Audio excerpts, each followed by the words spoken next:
Okay, good afternoon, everyone. Good morning, good evening, wherever you're joining us from. I'm Pamela Cheng, Senior Transport Specialist from the Transport Sector Group in ADB. I'd like to first thank everyone for joining us today. This is our very first Transport Foresight workshop conducted externally at a regional level. We are very honored to have a range of experts join us today to share how we have been applying foresight concepts in transport. So our program for today is really to invite, first of all, to do a little warm up, to invite high-level insights from our opening panel, and from there we will build on an incrementally detailed discussion on what is foresight and followed by why it matters to transport.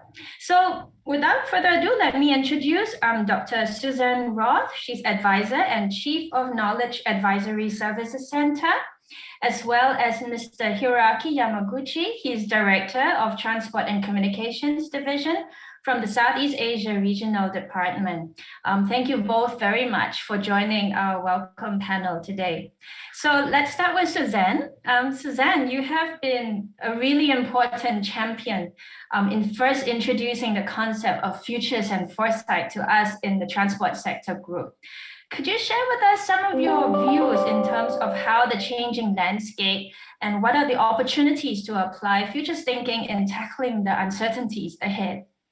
Susann. Well, thank you very much. It's a great honor to be here. I'm extremely happy with the work our transport sector is doing. Let me talk a little bit about futures and foresight. I think we all experience right now that the future has arrived much faster than we anticipated in this last crisis, and we can see how trends have been accelerated and how certain other things we expected to happen are not happening or are happening at a much smaller scale. So this is where futures and foresight comes in. It opens opportunities. It makes us understand there is not one future. It makes us understand that there are opportunities with each future we can imagine. It helps us to create a participatory approach for a common vision. And it also helps us to navigate uncertainties a lot better because we can understand and assess them better. I'll talk about it more later, but I think now it's time to ask Hiro about what kind of trends are you seeing especially now in the transport sector? Hey, thank you, Susann, and good afternoon to all. Last year was a particularly challenging time for our Southeast Asia region. While transport enables the spread of the virus, it is transport that will help revive the economy. And that is the focus of our discussion today, how to build back better and stronger to rejuvenate the economies of the region. But first, to set the scene, I'd like to share some interesting trends on travel patterns in Southeast Asia. This was synthesized from data produced by the University of Oxford and Apple and Google Mobility.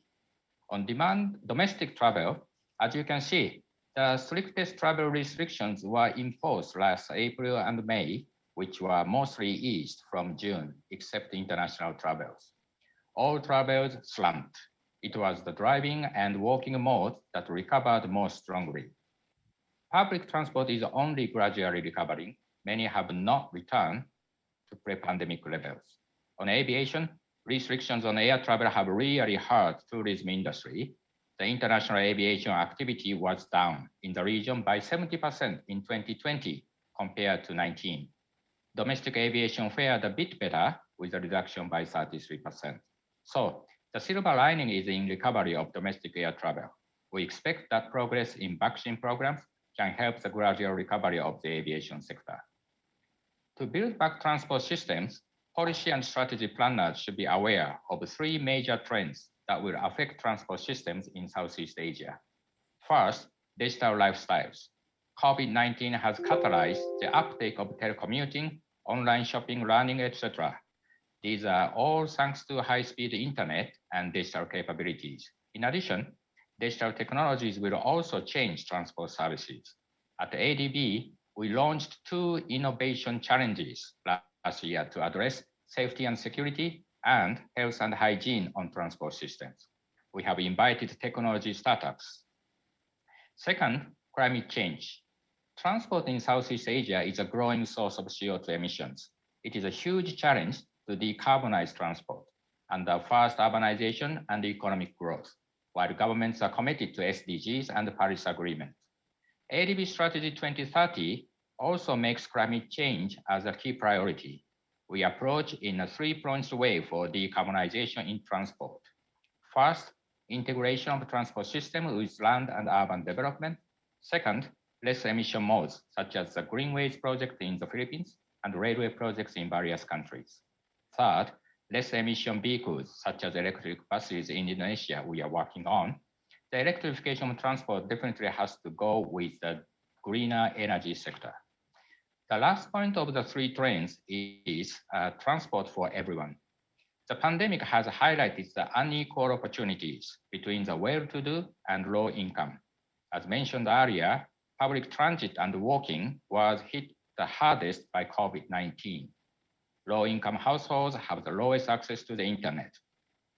In building back better, it will be important to ensure that nobody is left behind, strengthening informal transport modes, public transport, active modes like walking and cycling, as well as to take steps to close down on the digital divide. To conclude, in ADB, we have started thinking about these challenges. This afternoon, we share the work we are working on, reimagining the future of transport. We look forward to building stronger partnerships with our member countries and knowledge partners to jointly tackle challenges ahead of us. Thank you. Back to Pam. Thank you very much, Hiro. That was really interesting insights, the Google data and all the interesting synthesis. So although the pandemic has hit us very hard in 2020, it's good to know that there are tools that we can apply to help us make sense of these uncertainties. So thank you once again, Susann and Hiro, for setting the scene for us. And Susann, perhaps you can share with us a little bit more and take us on a deeper dive into some of the basic concepts of futures thinking and foresight. Yeah, thank you, Pam. So future thinking and foresight is a discipline that has actually existed already for the last, I would say, 40 years or 50 years even. And even in many hundred years ago, there was always something very magic about predicting the future.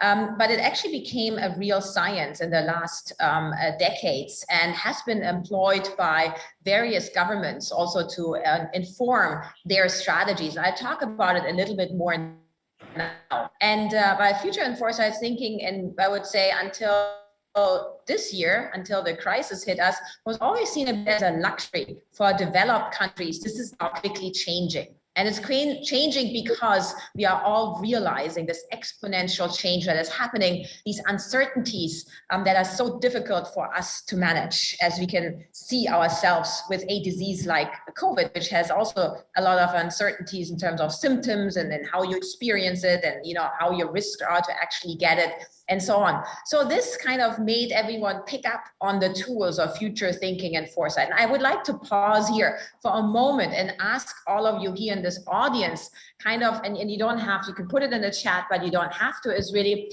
what is this COVID crisis for you, right? Is it, is it the zombie apocalypse? Is it something that is completely kind of threatening your worldview?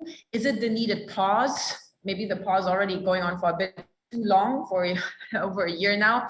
Is it the great despair, showing all the weaknesses that we have in our systems, or is it a global health awakening?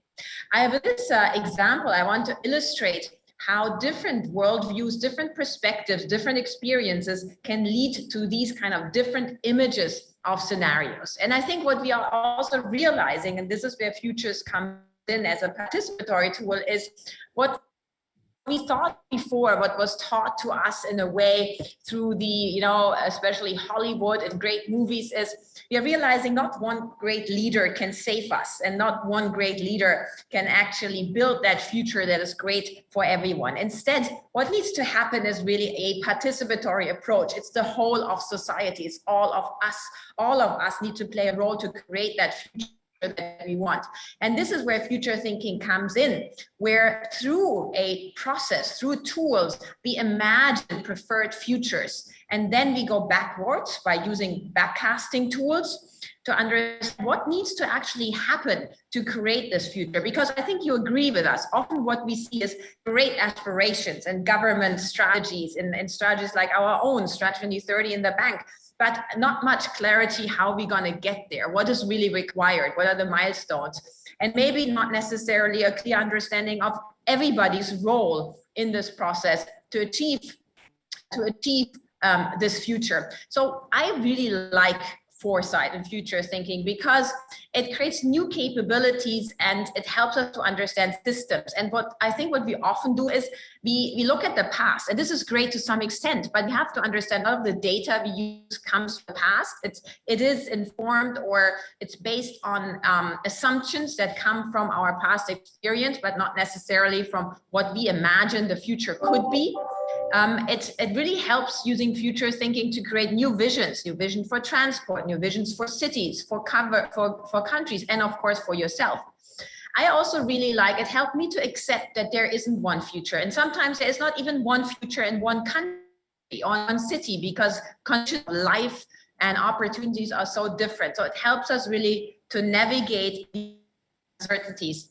And what is also really beautiful is it helps to create narratives, because I think we are realizing where we see all this technological change and rapid developments, often we are stuck in culture and in our own personal habits and views. And that needs to be liberated to create culture change for new future scenarios. If we may take something quite radical, some people think that the current patriarchal system is one of the underlying issues, that we don't see a paradigm shift to a more green and nurturing and caring society. So that is something that has something to obviously also with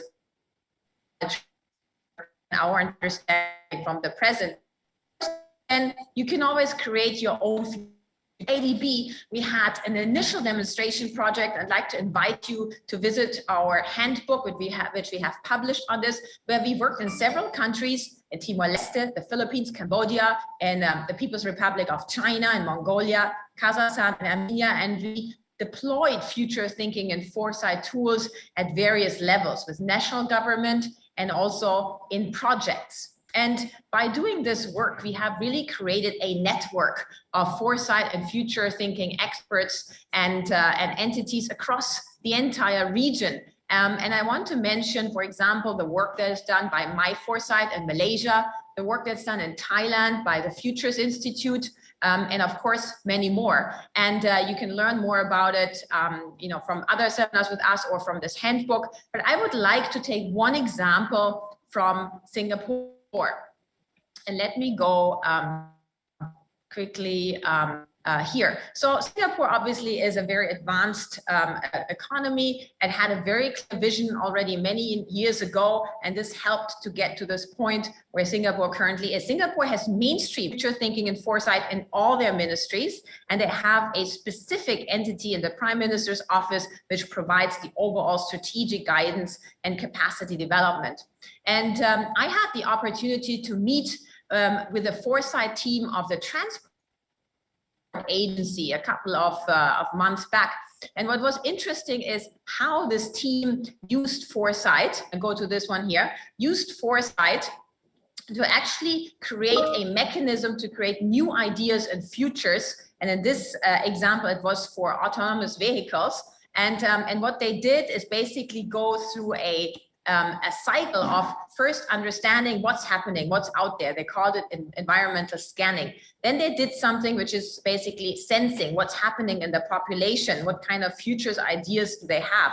They developed their strategy, and what was important, they used this vision that they had for a future to really inform their communication material and kind of make it very, very visible what kind of ideas they had. And this is how it looked like. So they created little movies, little animations to show how would Singapore look like with these kind of autonomous vehicles, these little pods that they would create. And they even created these videos where you sit in the pod yourself and you would have an experience by watching these videos. So what I want to say is they created these visions for a future. They created a very concrete idea. They made the whole population understand what it means, buy into it.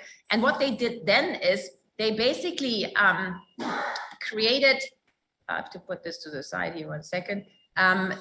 They created, oh, you're stuck. Are you stuck? Because I can't, I'm kind of frozen. I can see you. Okay, good. So what happened is they then created an entire enabling environment and framework. They created standard regimes, a testing area. They involved the public in understanding how this would work. And they also started to involve, through competition challenges, industries in Singapore to think about supply chains and the environment around autonomous vehicles. So they used this even to create a vertical industry around autonomous vehicles.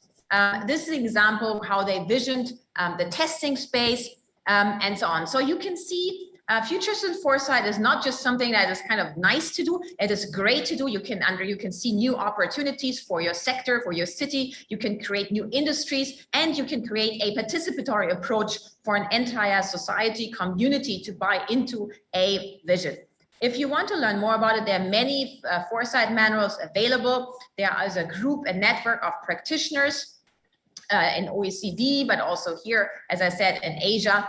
And I'd like to finish this quick introduction to Foresight with this little exercise. Again, please do it for yourself. And that is, what is your sense of the future? Do you think the future is like a train? You just sit there and it happens? Do you think you have to navigate yourself as something like a canoe and, you know, the waves are coming? Or is it more like sailing? You know, you have to kind of navigate uncertainties of the wind? Or is it just, you know, a dice and you never know what will happen? You are not in control of anything that's happening to you. This is a common exercise we do in some of these exercises. And I think I want to finish with, the future always seems ridiculous. And this is a photo from 1882. And I think it's remarkable also if we think of transport sector and the development that happened there. And there someone said, why on earth would we need the telephone? We can easily send boys, servants, soldiers to exchange messages. What we need are better roads. But well, we all know he was proven wrong, how communication happened after that.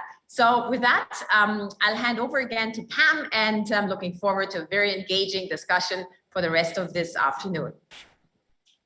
Thank you so much, Susan. I mean, wow, that is really very inspiring. And I've always enjoyed, you know, Suzanne's presentations on Foresight. I also believe that things happen twice, first in the mind, which is the visioning, and then in reality. And I think that really sums it up really well. So we're really pleased to share that in the transport sector group, we have made a start last year in applying these Foresight approaches to developing a new approach called the Reimagine, the Future of Transport. And this is really a systematic approach to enable and to facilitate this whole, you know, thinking process of foresight in the area of transport.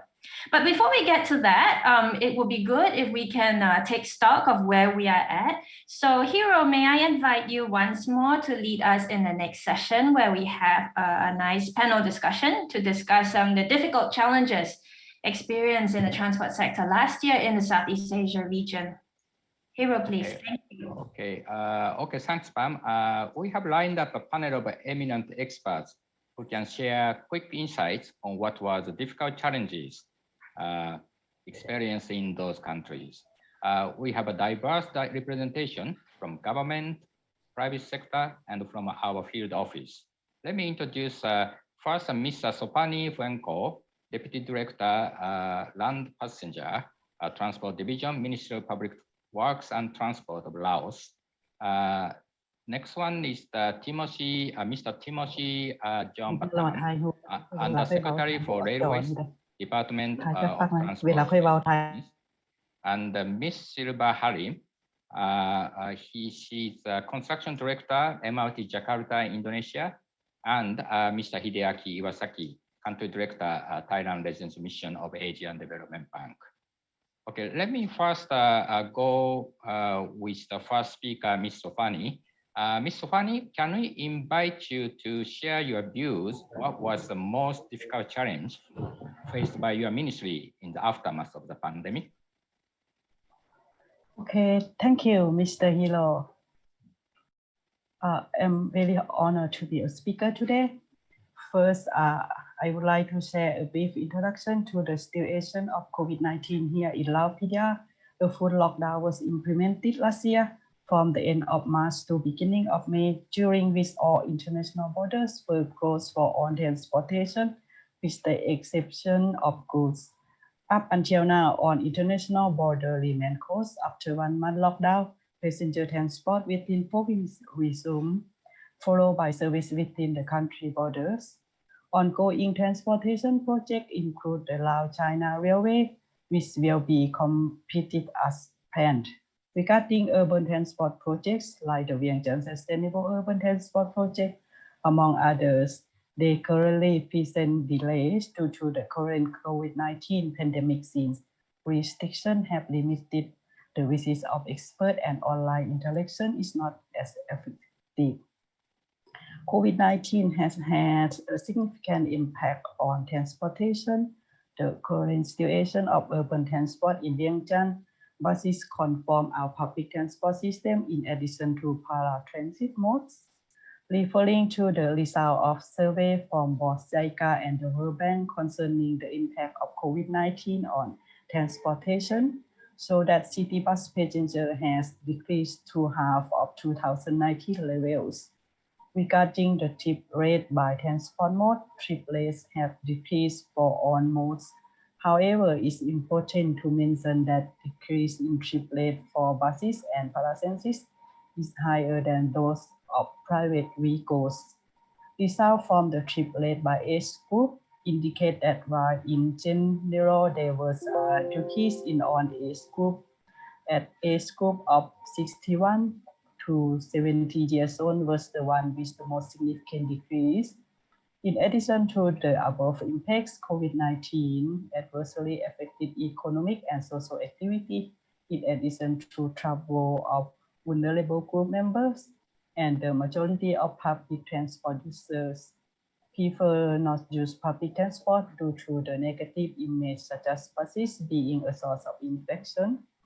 In response to the challenges faced during this pandemic, the bus promotion campaign was carried out in order to inform about the countermeasures currently being taken to prevent infections, and in this way improve the perception from the public. Additionally, in support of the bus system, it is currently being used as airport shuttle for all international arrivals. This helps prevent the spread of COVID-19 in addition to promote its use. In regards to our future plans, the main contents of the Vientiane Sustainable Urban Transport Project are a high-quality bus service and the introduction of BRT in Vientiane, as well as improving the accessibility for pedestrians and other non-motorized transport in the core area of Vientiane. Therefore, current countermeasures like sanitization and social distance in public transport should be taken into account into our future plans for public transportation, this including the BRT. Finally, the consideration of NMT and pedestrian into the general design of the BRT is of great importance in with all the challenges faced during this pandemic. It has become very clear is important in our future public transport system. That's all for my sharing. Thank you very much.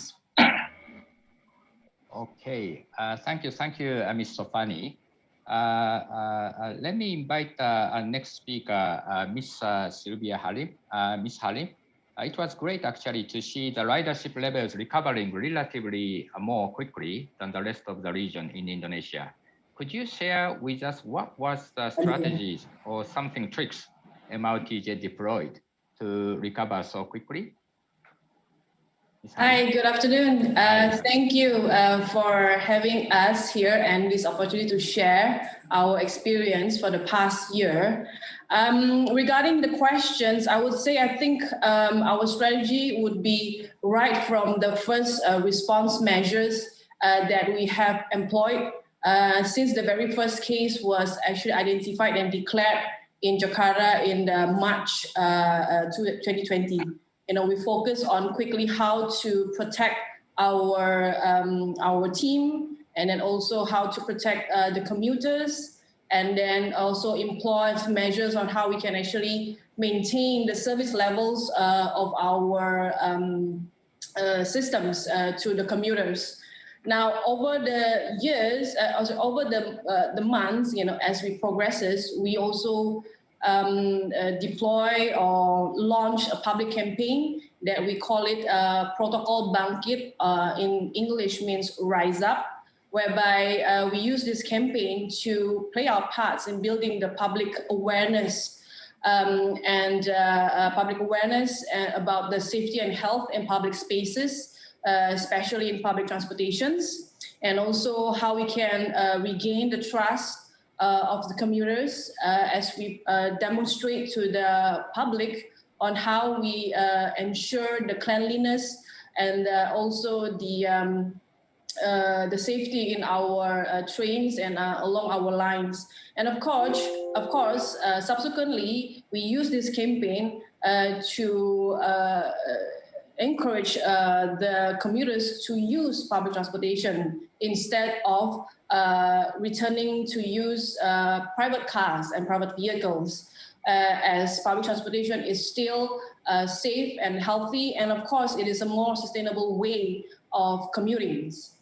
One thing we note though through the experience is that this pandemic is something that is really unprecedented, and I think a lot of operators last year really not sure on how to deal with this. And of course, for us, we have to learn from each other. We see how other operators in other countries, especially those countries where the situations of the COVID and the pandemic are unfolding before us or ahead of us. And that has become a lesson, a point from us, how these operators are actually dealing with it. As for example, like how Singapore put the various control measures as publics are coming and returning back to commuting. And another thing that we learn is that it is not enough to care about ourselves. We did a public survey to all our commuters, and then we found out that the commuters believe and trust in our system. In our MRT systems, they feel safe to use MRT system. However, they didn't feel the same level of safety and security with the health and COVID protocols in the feeder system, in the first mile and the last mile mode of transportations. And therefore, what we can see is that eventually we have to do it collectively with all the public transportations, with all the other operators in the different modes, and we work together as a network to provide the assurance to all the commuters of public transportations. Another thing is that now we can see and we are anticipating the change in the behavior and expectations of our commuters. And definitely for that, we have to change our operation and services strategy. We have to change our maintenance procedures. And of course, we have to change and adjust the design and the constructions of stations and new lines. Because we have to see how it can better suit the commuters' behaviors and expectations in the future. Another thing is that we find that it is inevitable for us to transform our business model. And this includes, first, is about transforming beyond ridership, means public transportation operator are not just about bringing people from one point to another point, but it's about the whole entire journey and experience of the commuters in using public transportations, right from the point that they leave their house all the way to the point that they reach their destinations. It's a matter of how to make public transportation is the lifestyle of choice. Secondly, is about transforming beyond physical mobility. Obviously, the pandemic has accelerated digitalizations, and for us, we have to undergo digital transformations that actually allow us to create a digital ecosystems, as well as reaching out commuters, beyond our commuters. We reach out customers that is not necessarily be the people who are actually using the MRT systems. And of course, it's about being able to provide a seamless, frictionless, and efficient services. And lastly, it's the transformations beyond transport network. So it is not just about building the network of the MRT system, but the fact that we also have to look into the environment surrounding the stations and the lines. Obviously, with the presence of a mass transportation system like MRT, it triggers change in the city and the district. And so for us at MRT Jakarta, we are embracing this, taking the part in the urban regeneration through the implementations of transit-oriented development.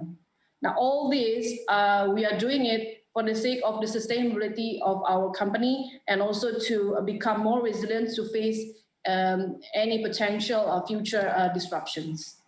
Okay, thank you, Mr. Halim. Yeah, it's actually all the challenges and at the same time the opportunities are condensed really heavily in your operations of the business. Yeah, thank you very much. To our audience, please feel free to send in any questions that you may have through the chat bar. We'll direct these to our panel of experts to respond at the end of the presentations. Okay.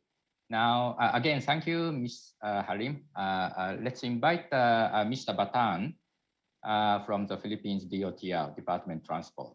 Last year, we saw the public transport ridership levels have plunged globally. Can you share with us what was Department of Transport's experience in coping with the drastic decrease in demand? Yes, thank you, Hiro, and good afternoon to everyone. First of all, just to give context, even before we went into the pandemic, we already had a very constrained transport supply situation in Metro Manila. Our transport capacity in the railways and including in our road-based transport have not been able to cope up with demand. When the pandemic happened, with all of the social distancing requirements that are needed to be implemented for public health concerns, you could just imagine how much more that supply and demand mismatch was stretched. So one of the things that we found ourselves doing was to rethink our ability to respond to these types of situations in the future. And one of the things that we were confronted with is the relative inflexibility of the rail transport mode to address situations such as pandemic events. And that is simply because, as everyone would know in this call, you cannot buy trains off the shelf. In order to adjust supply in a situation where you have constraints on your ability to maximize your existing fleet. So if I may give a specific example of what we did, one of our heavier lines, our line 3, what we did was essentially to so line 3, to give you context, runs along our most congested highway. It's an 8 to 10 lane highway, and what we did was to implement quite rapidly a dedicated lane bus system. So we did not have one before, but during the pandemic, we dedicated one of our inner lanes in the highway so that we are able to deploy a fleet of buses that doubled up the service of our rail line, of our line 3. So what happened was we essentially challenged the business model, the road transport business model that we had before the pandemic. Because before the pandemic, we had very fragmented road-based transport system where buses are operated by 100 different operators who would collect their own fares for their viability. So what we did was to ensure the supply of buses that will augment our railway lines. What we did was essentially to lease or to rent a fleet of buses on a service fee model. So we paid them based on the number of kilometers that they ran.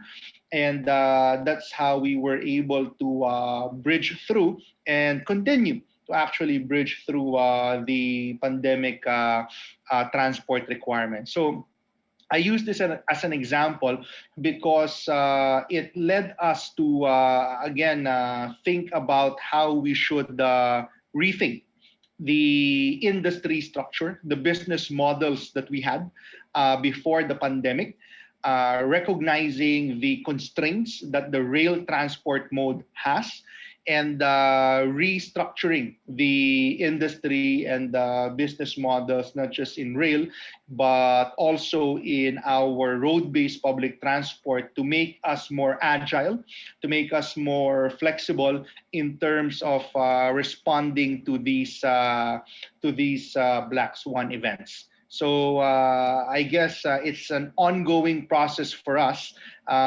We've been thinking about it before the pandemic, but the pandemic brought us head on to the need to rethink those industry structures. And currently, we are transitioning into that model for both rail and road transport. So thank you, Hiro. Thank you, Mr. Batang, TJ. Yeah, actually, COVID pushed really for better transport systems quickly, otherwise taking a lot of time for those systemic changes, especially those business structure or those. Thank you very much. Next, Mr. Iwasaki. Thailand is in an envious position. The virus was very well contained from the beginning. Could you share with us your views on the future outlook and what forms of support ADB could provide? Thank you, Hiro. And good morning, good afternoon, good evening, everyone. As was ably presented by my previous speakers, the situation in Thailand was not very different from what was experienced in other major cities and in the region. If you could look at this slide, this shows the ridership and the traffic volumes we saw in 2020. This was obtained from the toll road operator and the mass rapid transit operators. During the April-May, when we had partial lockdown, many businesses were closed. Our office operated at about 15% of the overall staffing. And the traffic volume also contracted. But after that, toll road traffic went back to about 90% of the pre-COVID-19 level. But mass rapid transit ridership volume stagnated at about 60-70%. Can we go to the next slide? In the next slide, I'm also showing very similar data set of what was presented by the moderator. We saw higher presence in residential areas and slightly lower than pre-pandemic level at workplaces. And at transit stations, we saw much less, 20-30% less presence. This is in terms of Google data. And from these, probably we could say that mass rapid transit was disproportionately affected. And this was probably because people still traveled to workplaces. Not all the works can be performed at home. you still have to go to your place of work. And they did so by not choosing mass rapid transit, and probably many of them chose to drive or use other private modes of transport. I just presented data at an aggregate level. This doesn't provide any details of how the internal mechanics impacted these changes. But if this was really the case, that mass rapid transit was disproportionately impacted, this is a classic case of urban transport problem, more pronounced because of the COVID-19 situation. And the classic solution to this would be to make mass rapid transit more accessible and probably extend the reach of the public transport to include non-motorized transport, buses, taxis, and now prevalent ride-hailing services. Actually, these are things we are now working with Thailand's Transport and Traffic Policy and Planning Office. And we'll be working on this in the short to medium term. But in this assessment I presented, there's a danger that we jump to a rushed conclusion. Actually, the modal share of mass rapid transit in Bangkok is still well below 10%. And Thailand, Bangkok is a city which has fairly large number of vehicle fleet. Private vehicle ownership is probably above 200 per 1,000 population. So it's fairly high. So in a city like this, whether the kind of data I presented is really capturing the whole picture, that's also something we need to ask ourselves. And my conclusion at this stage is, with the availability of GPS data, probably we could do more detailed assessment of how people's behavioral change happened and how that really affected mass rapid transit ridership or toll road traffic volume. I think this is something we can probably readily do with the availability of technology. And from there, probably we can come up with better solutions, including what was mentioned by the previous speaker, to look at land use planning beyond transport. I stop there. Thank you. Okay, thank you very much, Mr. Iwasaki. So to our audience, please feel free to send in any questions through this chat bar. We'll direct the questions also. Although we have already, looks like plenty of questions. So let me select on my own authority somehow. Okay, so the first question to this is to Ms. Sopani.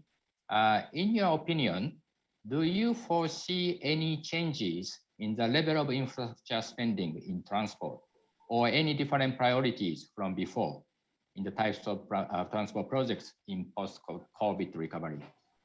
Ms. Sopani? Thank you, Hilo, for your question.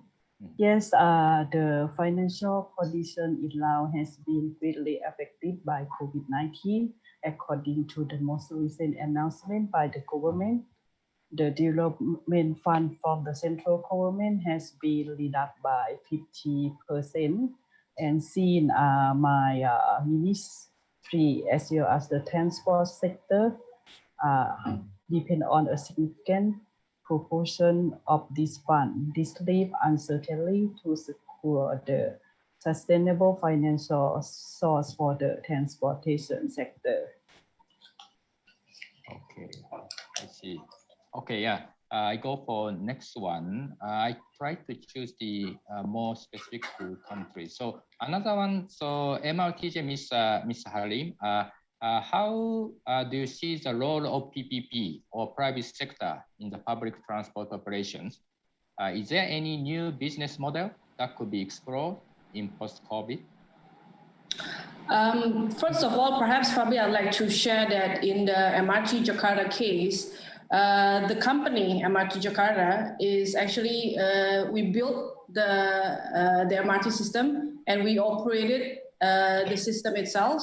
And then we carry out the non-fare box business, the business development. So this is what we do. And in our case, the building or the construction has been funded through the overseas development loan to build the infrastructures. But however, that we can share is that as an operators, right, it is obvious that the COVID experience has demonstrated to us that we do have to change the business model, that we cannot just simply relying on the riderships as the source of our revenue. If anything, in our case is that our experience is that what was able to allow us to sustain throughout the COVID in 2020 is from our non-fare box revenues. In fact, our non-fare box revenue this year in 2020 is actually 50% more than pre-COVID in 2019. And that was allow us to maintain a healthy cash flow. So back again to the question, that the answer is that yes, we have to look at the different business model. It's not just about looking at ridership. And what I have earlier shared, for us, we look into 3 areas, that how we can see the transportation is about a lifestyle business, and then also how we can leverage on the digitalizations. And therefore, we are talking about building digital ecosystems.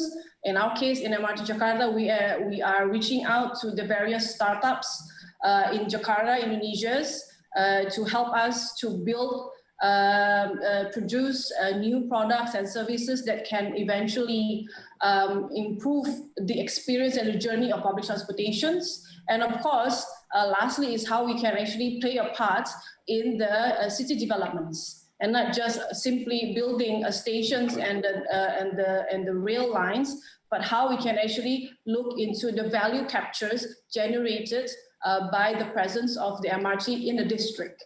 And those also becoming another source of revenue for us and operators.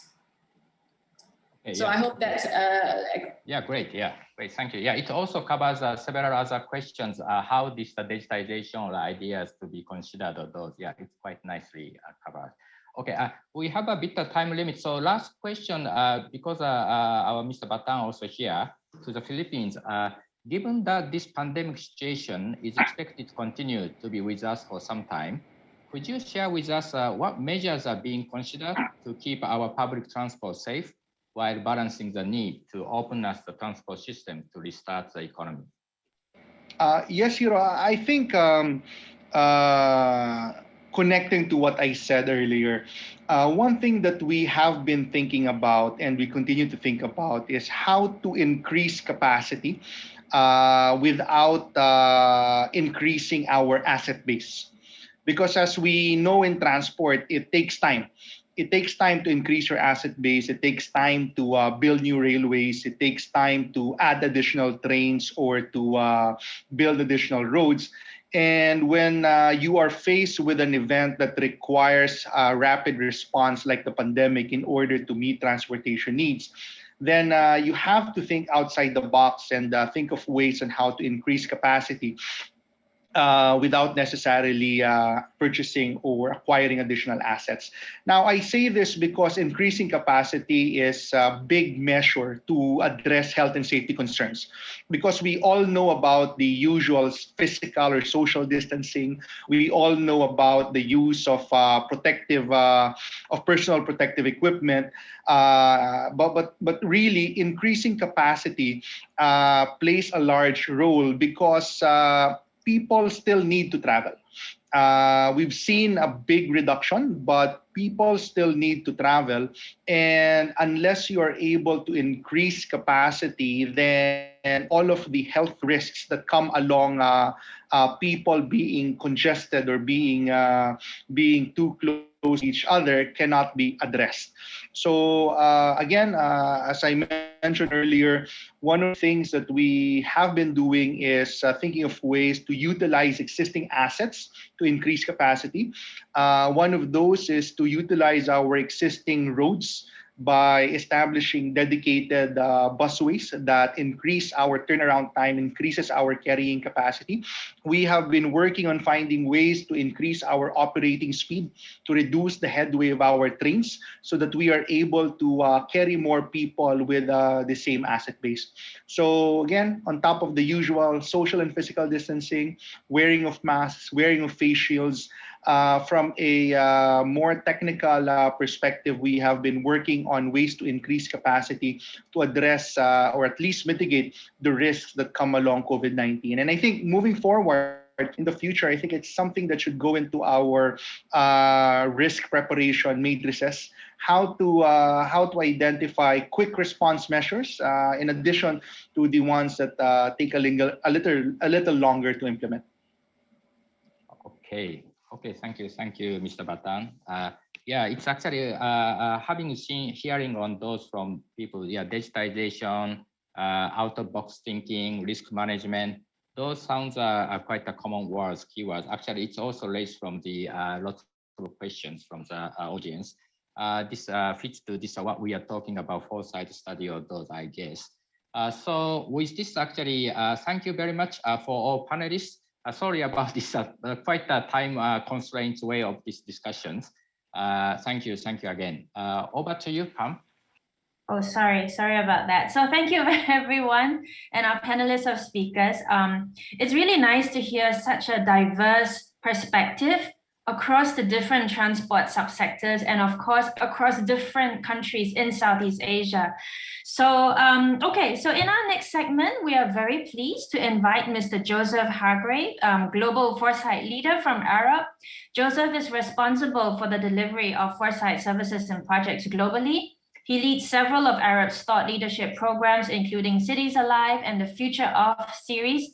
And actually, we have been working very closely with Joseph in the past year on a study to explore the future of transport. In particular, we're very pleased to say that we are preparing to launch a systematic approach to help us consider the uncertain future and how we can work towards creating what Susann mentioned earlier, a desired or a preferred future.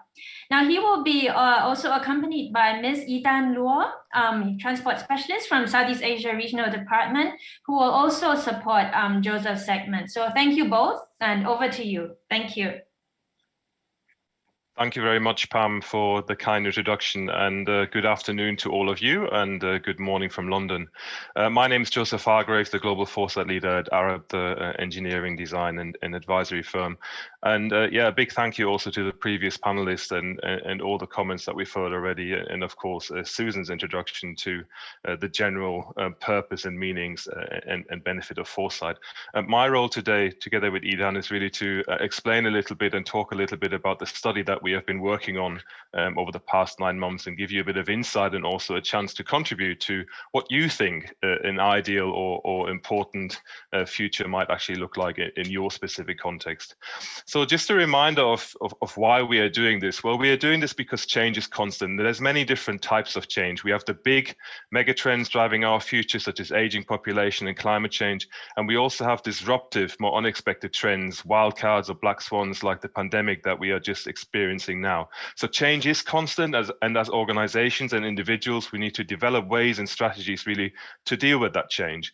The other thing to note, though, is that context of change is always variable. So how a specific trend or event impact a specific space will always depend a little bit on the nuances of what's happening in that organization or region or city or country, and how that trend then actually impacts the specific location. And some of those variances and nuances we have just heard from the various panelists in terms of for how, example, the pandemic has reshaped transport in different countries. And although there are some similarities, there were also some very clear differences. So change is constant and context is variable.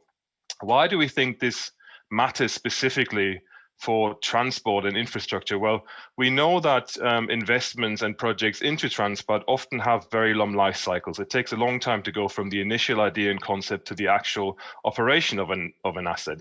And in addition to that, transport in general is really shaped by a wide range of different factors and trends. Social things matters, technology matters, economic factors matter, the environment matters, and also, of course, political drivers. So this complex ecosystem of change is also of interest, in particular when we're trying to do foresight and understand the complexity of systems. Now, looking at that from a different angle, again, this idea of the long life cycle from today into the future. So if we, for example, have a new rail project or a new highway or a new form of designing transport in a city, it takes a long time, sometimes decades, to go from today's decision to tomorrow's actual operation. And tomorrow or in the future, whether it's 10 or 20 years ahead, the future context will always be different. There might be differences in demographics or differences in technology or differences in climate. And so the questions that we're trying to ask or explore through Futures and Foresight is really this idea of what would we like to know about the future? What should we know about the future? And what do we absolutely have to know about the future to make better decisions today? So although we are exploring the future, it is about better decision making today. And that's a very important point. So the question we're trying to explore and really enable is, well, what does our future look like? Or what does your future look like? And this is essentially what we've been trying to do with this study that we've been exploring over the past months, and that is due to be launched in the coming months. We've got 4 different elements here. We've got the trends that we're exploring, building a knowledge base that is about what is driving change. We're exploring implications, what will be the impact of that change. We're developing some visions, what future do we actually want to see? And again, Susan gave a great introduction of why that is important and how we should be thinking about that. And then we're also talking about some principles. So how can we actually get there? Now, it is important to note that this type of work is really, not about replacing technical guidance. It's designed to be complementary to the thinking that you are already doing about investments, strategies, policies. It's about a bit of a cultural change to say, look, can we think a bit broader about the things we're doing? Can we consider a wider range of trends? And it's really about stimulating and inspiring discussion and really looking beyond the obvious, because we all have a very good understanding of what we think is driving change, but sometimes looking beyond the horizon and thinking about additional trends might really unlock something that can make us achieve a better outcome for the investment, improve the overall function of it, and so forth. So in this study, we've really explored quite a broad and complex ecosystem of change, ranging from population patterns to energy and resources to geopolitics and policies. We're not going to go through all of them in detail today, but I'm just going to jump into 1 or 2 just to give a sense of the type of things we have been looking at and that are explained further and described in the actual study. So the first one I just want to touch on is this idea of infrastructure growth and renewal. And this then applies both to the development of new infrastructure, but also better maintenance and management of infrastructure. And crucially also, like we heard earlier, getting more out of the infrastructure that we have already and making better use of the capacity that we have already through improved usage or advanced technologies or different patterns of application. Why is infrastructure needed and growing and in demand so much across the world? Well, if we look at Asia in particular, we already know that this is the part of the world that perhaps has the highest population growth, and in particular the growth of people living in urban areas. Now, how the pandemic will impact that in the medium to short term is to be seen, but I think in the long term it is expected that this trend will continue, and that you can see that towards 2050, if we look at where we are roughly today, there is still a massive increase in the number of people that will be living and moving into cities. Another way to describe and visualize this diagram is that this is a diagram that shows, if you like, the distribution of different sized cities across the world in the 1990s. And then let's zoom forward to 2030, and you see this massive explosion of growth and this big difference of cities and large urban areas, again, in particular in Asia, Southeast Asia, and so forth. So growth is happening and at a rapid pace, and we need to understand what that means for infrastructure investments. If we look at the annual infrastructure financing need by Asia Pacific country group and component, we have a range of different countries types here, such as the least developed countries, including, for example, Bhutan and Nepal, the small island countries such as Fiji and Tonga, and then the landlocked developing countries such as Uzbekistan and Mongolia. And you can see that a large part of the financing needs is still for universal access. And then in addition to that, in some cases for new demand for infrastructure such as ICT. But for transport in particular, there's also an increasing opportunity or an increasing need for climate resilience and risk mitigation and improved maintenance pattern, which is again down to this idea of getting more out of what we have already. Another way to look at this is the annual estimated and climate adjusted infrastructure investment and the gap across 25 selected DMCs from 2016 to 2020. And that kind of shows that there is still quite a large investment gap overall, although it does vary from different countries, and it also varies in terms of the percentage of GDP. Climate adjusted really means this idea of considering the possible cost of climate mitigation. So climate mitigation costs are considered. You can see that the investment gap is still relatively high. And so that leaves us with a question of, first of all, how can we meet that gap? But also, how can we achieve more from the investments that we're making today? And that can really be enabled and unlocked through a focus on broader outcomes. And we'll get to that a little bit when we are talking a bit more about the visions that we have been developing. Another trend to have a quick look at is this idea of advanced technologies. Now, if we think about technology change in general, we are now currently in this fourth industrial revolution.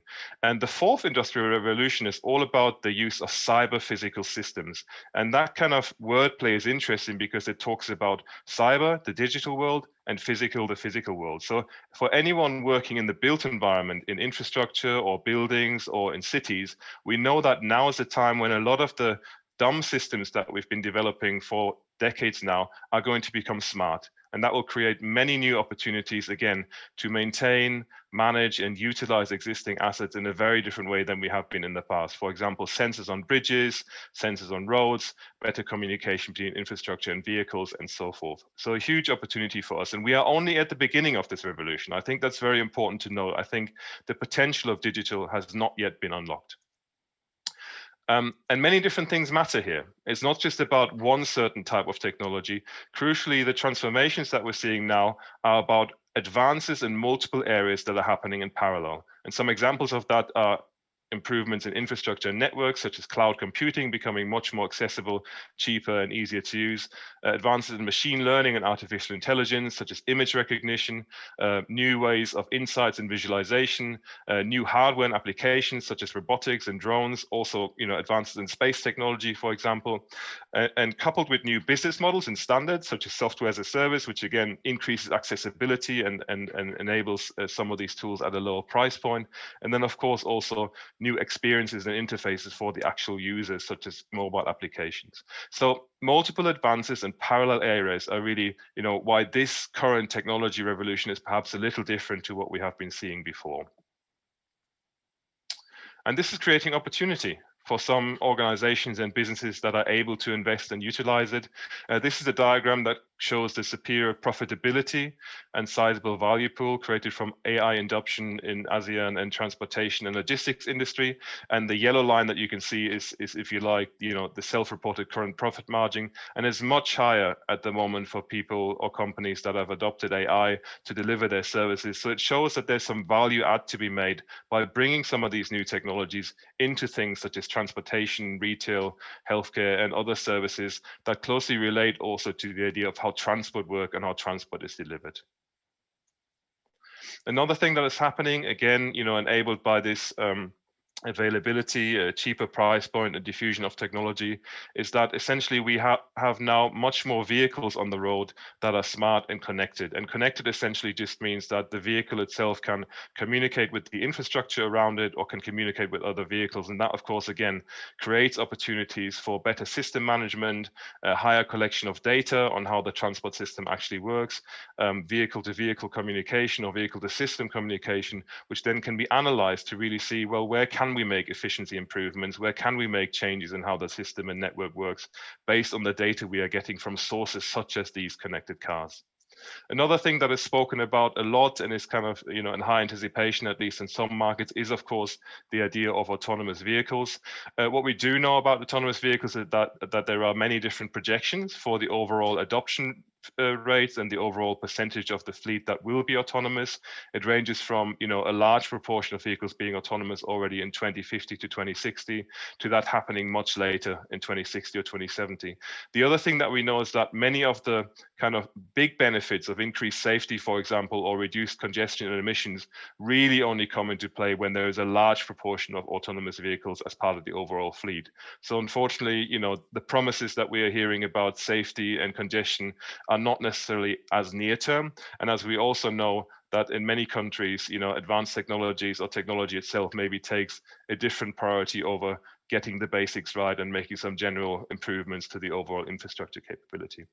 So we have to, again, as a consequence, explore these trends within this specific context. While autonomous vehicles might be already, a huge feature in some nations, such as Singapore, the People's Republic of China, in other places, it is probably not realistic to consider the possible implication of this for the coming decades. And finally, look, a really, really important word about technology. And this is a quote by Cedric Price. And he said, look, technology is the answer, but what was the question? And I think that is something that we always have to keep in mind when we think about technology is, what do we actually want to achieve? What are the outcomes that we want to achieve? Because technology is just a means to an end.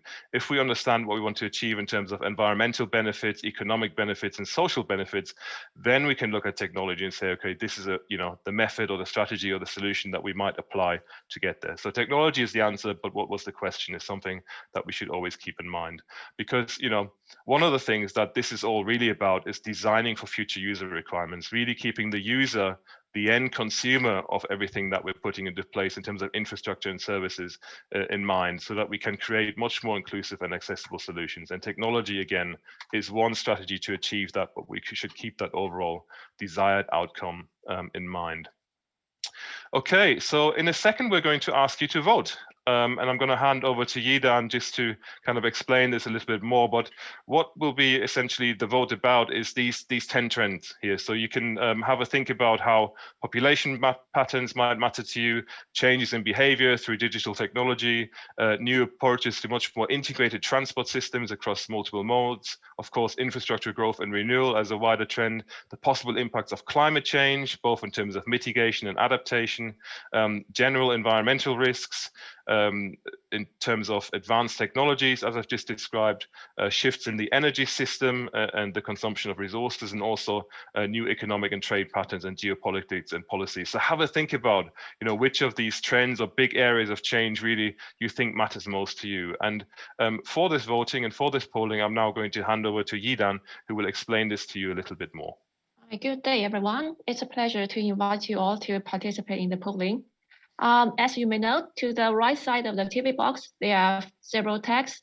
Please, could you click on the tag of vote, and you will be able to see the first polling question there, which have already been launched for a while. I already saw some answers coming already. So our first polling question here is, what trends do you feel most relevant about today? Pick top 3. There are 10 options, as Joseph has mentioned already. I'm not going to repeat them.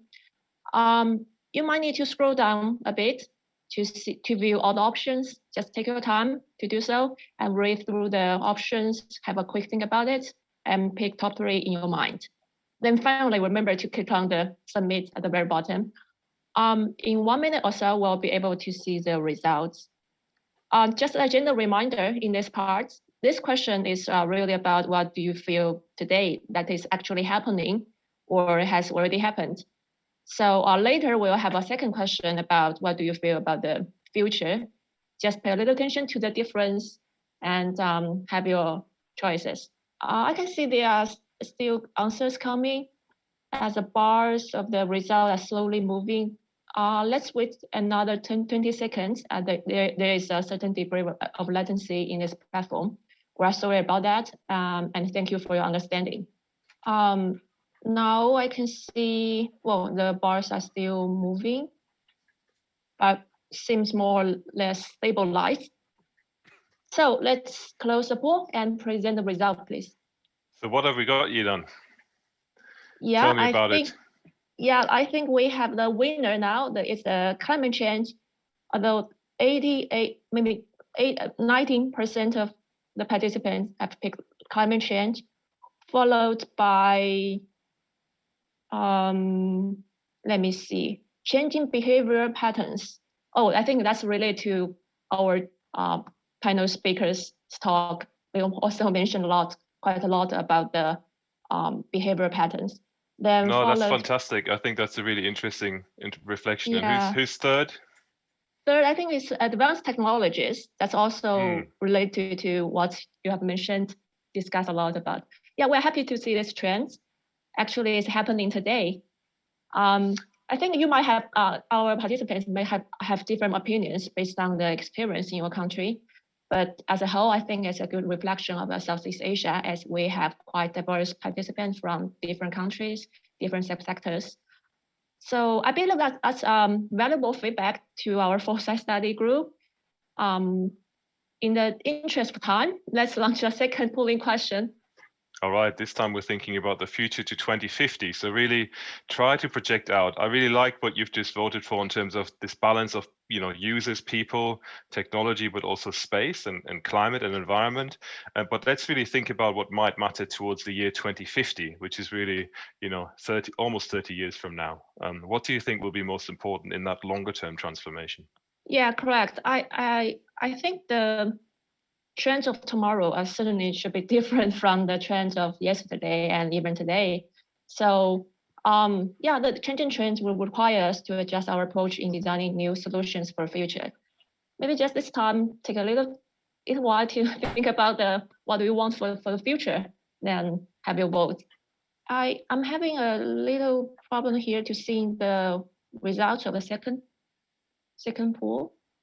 So if we could bring the results up. Perfect. So Yidan, what are the big differences? Here we go. I think we got recent trends in climate change. Climate change is still the winner, 23%. Oh, now 20%. And any other surprises in terms of something that's new? Followed by, I think there's it's still changing a bit, but I think overall we have a race in energy and resources. Got to see that. We have spent a lot of effort on it. And also changing population patterns. We got the recent trends on that too, which is fantastic. I think everyone realized that we have a population pattern in the future, but maybe not yet happen today. So that's cool. Yeah, anyway, the climate change still the top. And also the changing behavior patterns still among the top choices. Yeah, but regarding economic and trade patterns, well, seems not very popular among our participants today. But anyway, we got a very good feedback. It was nice to hear your voices, even in this virtual event. Thank you for the interesting insights for Southeast Asia. Joseph, let's maybe share with us your views and inspire us with your visions for the future of transport. Great, thank you, Yidan. And look, I think economic and trade patterns are actually really interesting, in particular at the moment, because the pandemic has really, challenged our existing notion of supply chains and how supply chains work. So there's a bit of a question of how will that evolve going forward, and will there be more localized or regional supply chains? And the other thing, just to quickly note about the poll, that of course it was a trick question. All of those trends matter and will matter to you. And the big challenge is really, again, this idea of contextualization.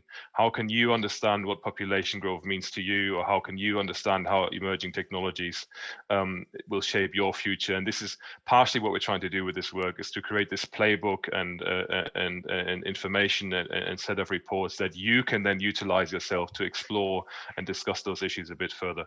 Now, the second part of our study is this idea of visions and principles. And again, you know, the things we're talking about there and the strategies we're outlining, they're not about replacing the technical guidance, but they should be complementary to really say, okay, what kind of future do we want? And what do we feel could that future look like? And what are the principles that could actually get us there?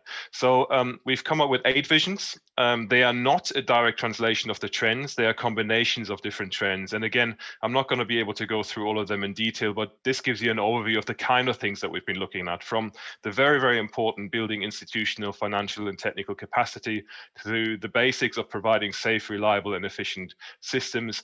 And you know, they all sound like common sense, but there's obviously different variations and levels of maturity that you could reach depending on where your country or where your project is at now. You know, we're not expecting everyone to reach the same thing over the coming decades, but we want to provide visions that are really flexible and modular and adaptable and can really inspire a different way of thinking about your own trajectory into the future, if you like.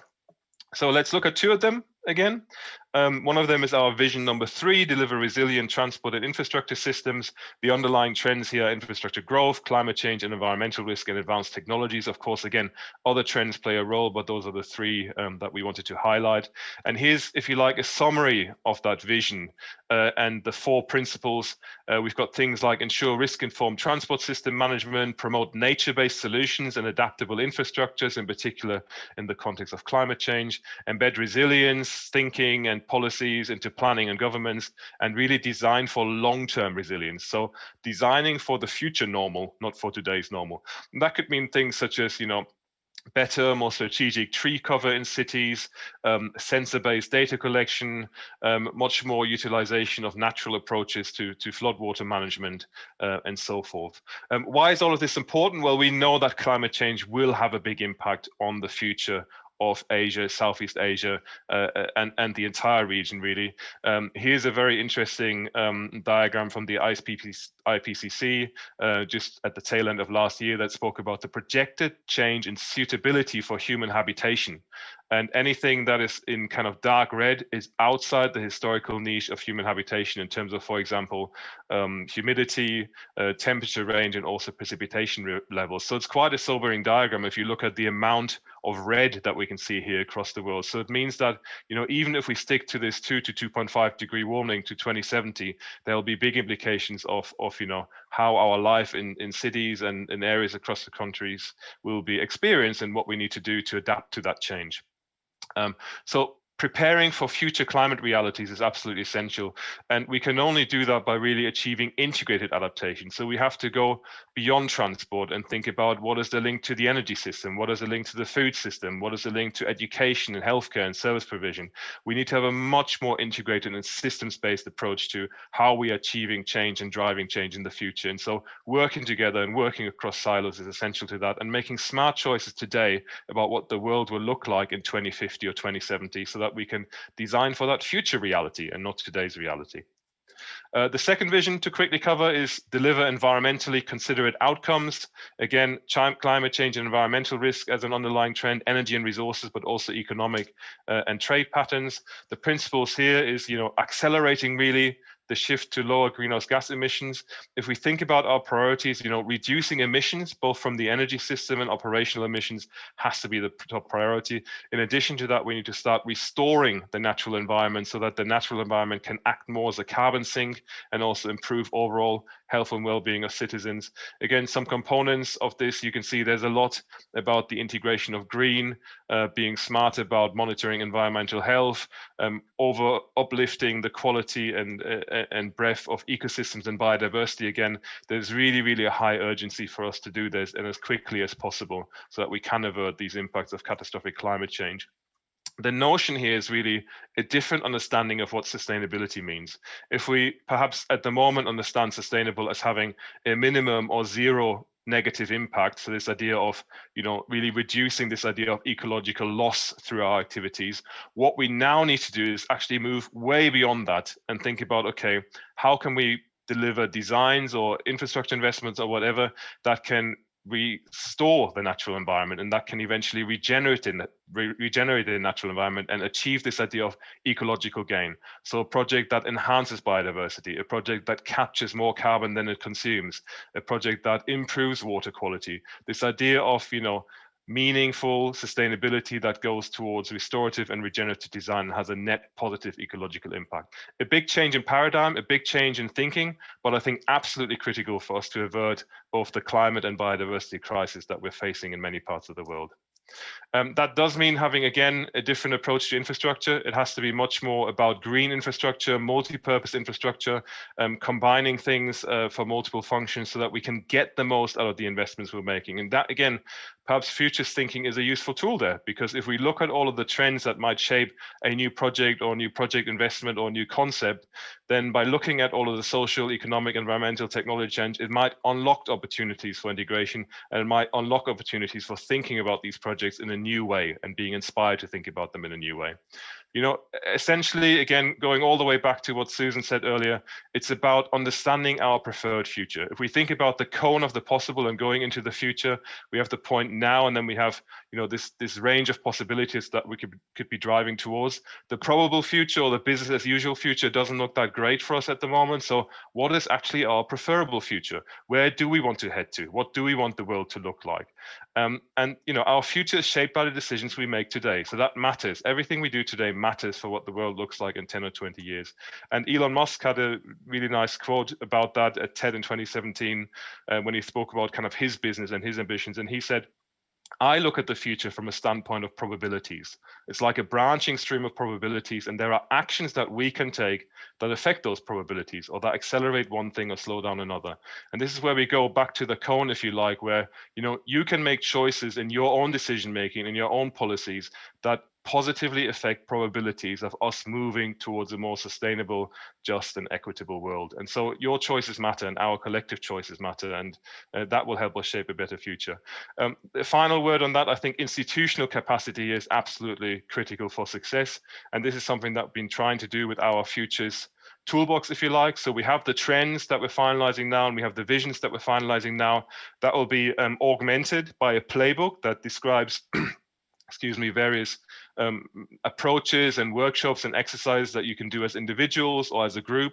And then that will be also supplemented by some materials so that you have some printable posters and some printable cards. And you can hopefully do a lot of this foresight and futures on your own with your groups with minimal kind of support from others. And if you do need help, there will be colleagues in ADB who are happy to help. So this will be launched in probably a month or two. We're just finalizing it, getting it approved, and then it will be ready for everyone to use. And we're very, very excited about this because we've been working on that for some time.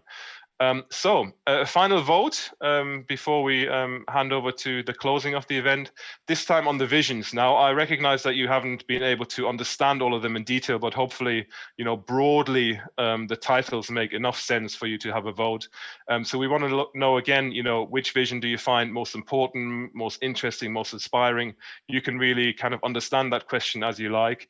So I'm going to hand over to Yidan, who will again talk you through the polling and share the results with us. Hello again, everyone. Please allow me to launch the last poll for you. Here comes our question. What visions are most relevant to your work and projects? Pick top 3. For anyone who has recently joined our workshop session, the poll is right to the TV box. You can simply click on the poll tag and you will see the options, which you might need to scroll down a bit. This time we have 8 visions. First, provide safe, reliable, and efficient systems. Ensure spaces and services are accessible and inclusive. Deliver resilient transport infrastructure systems. Establish integrated transport and logistics systems. Deliver environmentally considerable outcomes. Strengthen institutional, financial, and technical capacity. Adoption of advanced technology, and to achieve positive outcomes. Finally, enable cross-regional cooperation and comprehensive development. Sorry, it's a bit lengthy, but we really want to make it more comprehensive to you to help you get a better understanding of the vision and what we're going to do. So please take your time to read the questions and the options and make your choices. I can see some questions coming as the bar are moving slowly. Yeah, for anyone who hasn't submitted your answer, your votes, please do so. All right, looking forward to seeing the results, Yidan.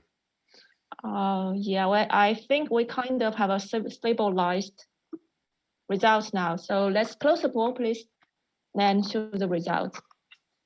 Here we have a clear winner, which is safe, reliable, and efficient systems. Hope you understand what's the meaning of it. And next, I think they are pretty close. The remaining. They are all pretty close, yeah. Pretty close. That shows a nice balance. But yeah, I mean, again, one thing to say about that is, of course, that again, all of them could matter. And what we're hoping to do with these visions is for you to choose a few that you find inspiring or relevant for your specific project or for your specific region or nation, and then to work through those visions to really, almost do a gap analysis to say, well, what are we doing, what aren't we doing, and what could we be aiming for? So you could be, on a project, for example, choosing 2 of them, or choosing all 8, or choosing just 1 of them, depending on what you feel is most important. And so it's really designed to be this modular toolkit that can be utilized to assess different pathways into the future. And it's nice to actually see that balance, because again, everything matters, and everything is also somewhat connected, because one could argue that if you haven't got strong institutional capacity, it'll be very different to achieve any of the visions for that matter. So some of them perhaps are also enablers for others. But yeah, Yidan, any final thoughts from you? Yeah, interesting that the first systems that I think that's a kind of final user requirement for us to think about for our future visions. Yeah, I think the final project of safe, reliable, and efficient systems is what of course the people would require most. And yeah, I think thank you very much all for your active participation in the polling activities. We really appreciate it, and also hope it has provided you as well some insights for your future work.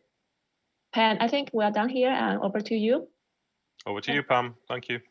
Thank you very much, Joseph and Yidan, for again inspiring us, and most importantly, showing us that there is actually available systematic approach and tools available that we are soon able to launch to our communities to kickstart this process. So thank you, Yidan. Thank you, Joseph, and all our speakers. Time is so short, but I think we managed to cover some really, juicy and interesting discussions here. So I also want to thank all the audience out there for participating in this exercise. I really hope that this offers a flavor of the futures thinking that were started in ADB, and your feedback today, the voices we have heard from you through these polls, have demonstrated that the challenges are really cross-cutting. They're not just related to transport. And since transport is an enabler of service, these are challenges that are shared, that we're up against. So therefore, it is very critical, I feel, for us to build these shared visions with you and through continued dialogue. So let this not be the last we engage, but it's a continuous dialogue from here.